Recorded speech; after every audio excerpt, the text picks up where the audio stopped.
Ímonos poñer mans á obra. Non esquezas poñer o mandil para non manchar a roupa e traballar con comodidade. Xa lavaches as mans? Lembra facelo sempre antes de poñerte a cociñar.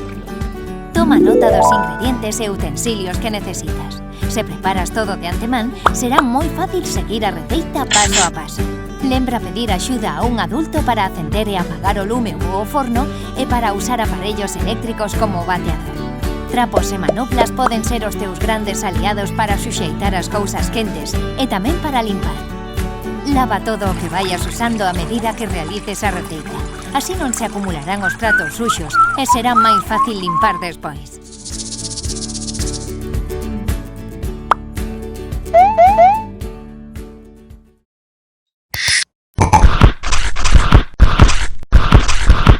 Hoxe imos preparar un sándwich mixto con corazón fantasía de Amanita Muscaria. Aí queda iso. Toma nota do que precisas.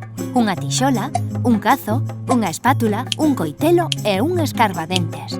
E que ingredientes imos precisar?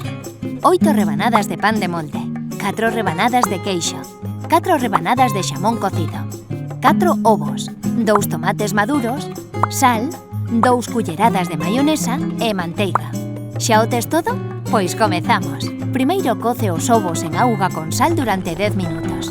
Lembra pedir axuda a un maior para que non te queimes. Despois, unta o pan de molde con manteiga e tórrao na tixola. Buscamos unha cor dourada. Unha vez torrado, nunha das rebanadas fai un burato. Podes usar un molde, un vaso, unha cunca. Pon o xamón e o queixo sobre a rebanada de pan enteira e tapa coa rebanada furada. Agora córtalle as cabezas aos ovos cocidos para que se manteñan de pé dentro do oco do pan. Corta o tomate e pon unha das metades encima do ovo, coma se fose un chapó. E por último, coa axuda dun escarbadentes, decora o tomate cunhas pingas de maionesa de tal modo que pareza un cogomelo. A Amanita Muscaria. E a comer, bo proveito!